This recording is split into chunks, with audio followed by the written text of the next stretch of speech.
Hi, I'm Sophie from France, and my story, you'll have to see to believe. My life was brilliant. I grew up in a vineyard and my parents worked super hard to make it a worldwide success. Even though they were super busy, they made sure I got the best things in life. I've just bought you a pony.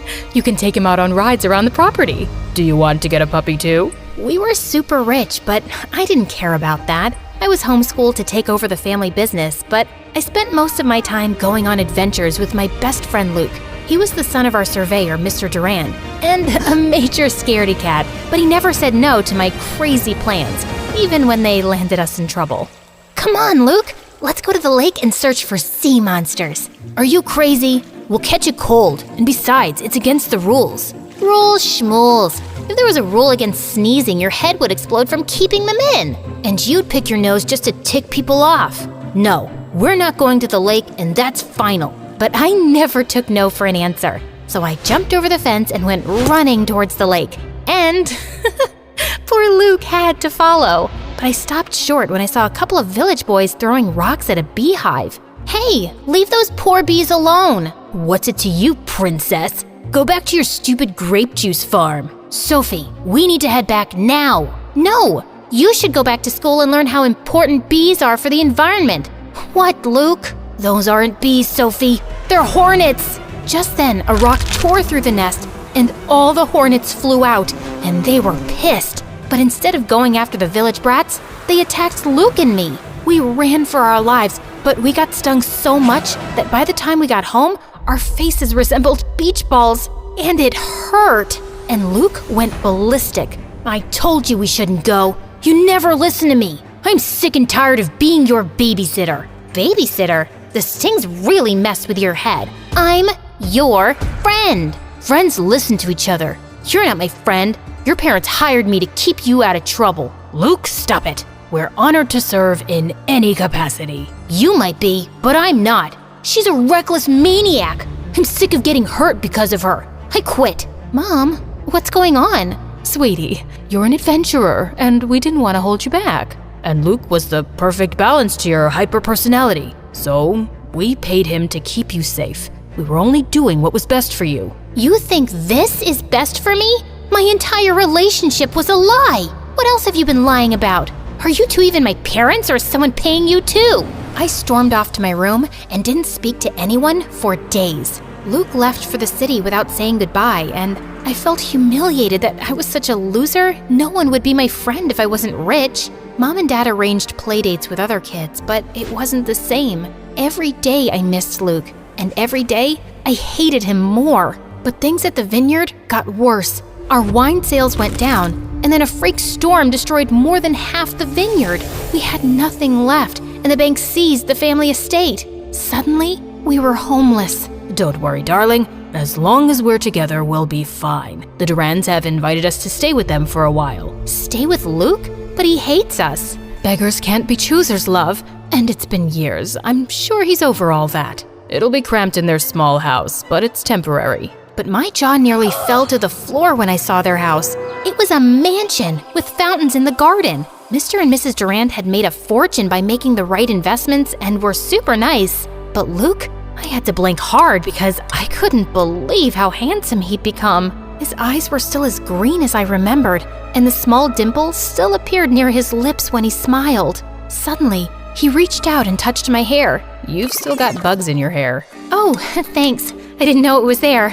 I guess I'm a real bug magnet. Yeah, you always did attract the creepy crawlers. That was weird, but at least he wasn't angry or rude. After lunch, I was strolling around trying to let out a quiet burp when suddenly I slipped and fell in the pool. Strong arms pulled me out of the water, and I was face to face with Luke. And to my complete humiliation, I burped in his face like a bullfrog. I thought you had changed, but I still have to save you from yourself. And I'm sick of it. Hey, it was an accident. Once a troublemaker, always a troublemaker. Mom, you better hide the good plates or she'll break them in a freak accident. Luke, that's enough. Whatever. I have homework to do anyway. Mr. and Mrs. Durand apologized for Luke's behavior, but I didn't want to be a burden. I spent the night thinking of several business plans to get us back on our feet, but we just didn't have the money. A week later, I was waiting at the bus stop when suddenly a sports car raced by me, drenching me with muddy water. Hey, watch where you're going. I am so sorry. I didn't see you there. You're headed to school, right? Let me give you a ride and we can get you cleaned up. My name is Bella and I'm kind of a big deal there. You should stick with me because you're obviously new, and don't mind me saying so, but you look like you got dressed in the dark. I just moved here from the village. OMG! Love that for you! I've always been a city girl. Last year when we went to my family's, Bella talked non-stop till we got to the school, and by the time we were sitting in first period, I knew her entire life story. She was an only child, her mom and dad were rich politicians, and she loved corgis. They have the cutest, slappable butts. I've wanted one for so long, but my parents say I'm too irresponsible, and my boyfriend is super scared of dogs, and OMG, there he is! Babe, come meet my new bestie! Oh wait, I totally forgot to ask your name. It's Sophie? Whoa, did you just read her mind, Luke? I didn't know you had super normal powers. No, I know her. She's the family friend I told you about. The reckless one. Even turtles look reckless to a chicken like you. Guys, do you know what this means? We can be besties together! Bella was the sweetest girl imaginable. She didn't care whether I was rich or poor. She just liked me for me and took me everywhere with her, even on dates. Oh, wow, babe, this is such a cute bracelet. But you know I'm allergic to pink. But it looks so cute on you, Sophie. Oh, I'm squishy. You should totally have it. Bella, you're crazy.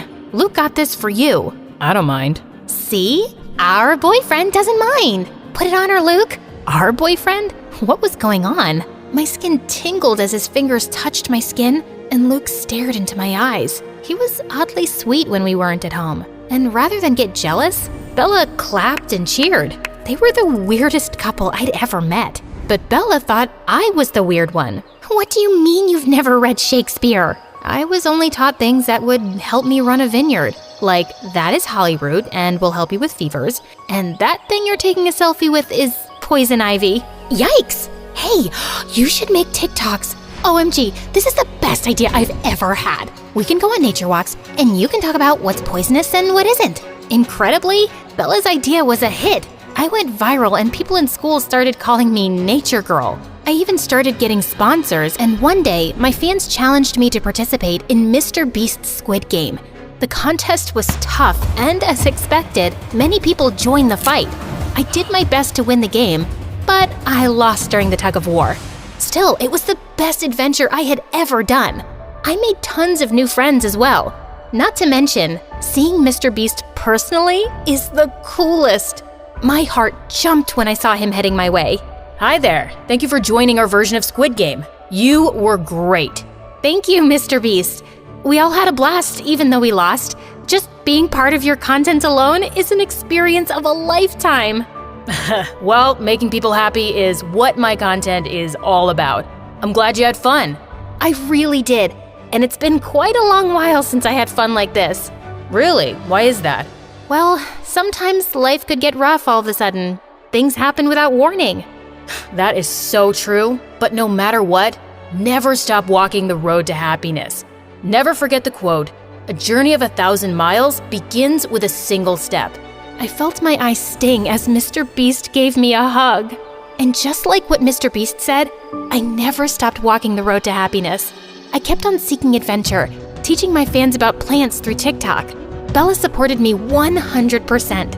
Eventually, the money I got from my sponsors were used to set up a small grocery shop in the city. And little by little, we were saving up to move out. Life was getting better, but Luke's behavior at home was getting worse and worse. He was rude to his parents and ignored them all the time.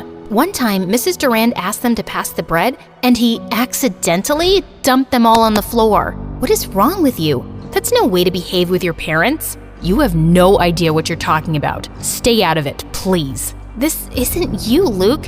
You used to be so sweet and caring, even if you were pretending. His eyes softened, but then he shook his head and pushed past me. I'm not the boy you used to know. It's okay, Sophie. It's just a phase. I didn't get what his problem was. He had everything he could ever want. Loving parents, a roof over his head, and a great girlfriend. But things with Luke and Bella were getting weirder. The old feelings were coming back and made me nervous. So when Dad announced we'd be moving to our own apartment at the end of the month, I was relieved, but also bittersweet. Late one night, I was packing up my things for the move when I heard footsteps on the roof. I freaked out and picked up a baseball bat to investigate. There was so much crime in the city. We never had this problem in the village. What if there was more than one burglar? But it was only Luke. You scared the farts right out of me. Oh great, just what I need. A damsel in distress. I'm the one holding the bat, smart Alec, and I was always the brave one while you were scared of your own shadow. I sure was a coward back then. Remember that time you couldn't sleep and you made me push all those sheep from a fence so you could count them? They were goats, and Farmer Jack was so mad. He made us shovel horse poop for weeks. You have to admit, it was fun pretending to be my friend. I was never pretending. He looked at me like there was so much he wanted to tell me, but he couldn't. His lips were so close, and my heart beat like crazy. I wanted him to say more, but I also wanted him to shut up and kiss me. But Luke pulled away suddenly, looking angry. Forget it. You won't understand. Had I almost kissed my best friend's boyfriend? What was wrong with me? It was a good thing we were moving out in a few days anyway. On our last day in the house, Mr. and Mrs. Durand held a farewell party for us. They invited all their friends, including Bella and her parents, and held a mini promotion of our little grocery store and even showed my videos on a big screen. Luke looked handsome in a suit, but I had to look away. I still felt guilty about the other night and confused by his hot and cold attitude. But suddenly, he was standing right in front of me. Hey, wanna dance? I shouldn't. Why? Do you think you'll trip and fall? No. Then come on. He whirled me onto the dance floor, and I felt like I was dancing on air. It was magical and thrilling. Then his lips came close, and all the voices in my head fell silent, but the music suddenly stopped. Luke, what are you doing? Bella's parents are watching. You should be dancing with her, not the poor grocery girl. Yes. Sophia can't bring you any connections or wealth. I'm sorry, dear, but we have to think of Luke's future, and that is with Bella. I was so shocked my mouth fell open. My parents were furious. Is this how you feel about us? Why did you invite us to stay with you? Why throw us this party? Because they want to rub in your faces how rich they are now. They always envied you, and they didn't throw you this party. Bella and I did. It was all Luke's idea. He's been planning this party for weeks. I just helped with the decorations. Suddenly, all the guests left saying they were disgusted, and Mr. and Mrs. Durand looked panicked. What's going on? I'm so confused. Let me explain. When we were kids, I loved being your friend. You were awesome and brave, but my parents wanted to cash in on that friendship and started charging your parents for protection services. I hated it. We did it for you, son, so you could have everything rich kids had. I never wanted any of that. And even here in the city, you insisted I date rich girls so you can make connections with their parents. You two have always used me for your own gain, and I'm sick of it. And look what it got you. You have luxury cars, you live in a mansion. But I can't be with the girl I love. I thought you two were in love. I'm a cheerleader and he's a jock. We had to date. It's like in the Bible or something. But we were never in love. And when I saw how much you two loved each other, you knew? Always. Why do you think I kept leaving you two alone when we hung out? You two are super cute together. Can you ever forgive me for being such a jerk and not getting in touch sooner? I thought you hated me. I did, but only because I missed you so much. I'm never gonna leave you now. Me either. Best friends? The bestest. And he kissed me, and it was everything I'd imagined.